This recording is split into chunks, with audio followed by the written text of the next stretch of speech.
السلام عليكم ورحمة الله وبركاته أصحابتنا كحران دير نيوز waxaan ku jirnaa ka jawaabista su'aalaha ayna soo weydiiyaan asxaabteena ku xiran channelkeena walaal kale ayaa waxa uu soo weydiiyay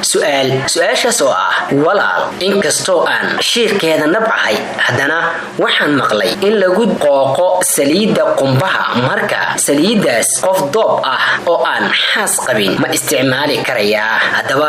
waxaan ka taabanayaa hal qodob oo qur'a saliida qumbaha ama loo yaqaano coconut oil waa la sheegay in ay leedahay dareen kacsi siiba biyaha qumbaha oo freshka ah haddii aad doob tahay maxaad ka rabtaa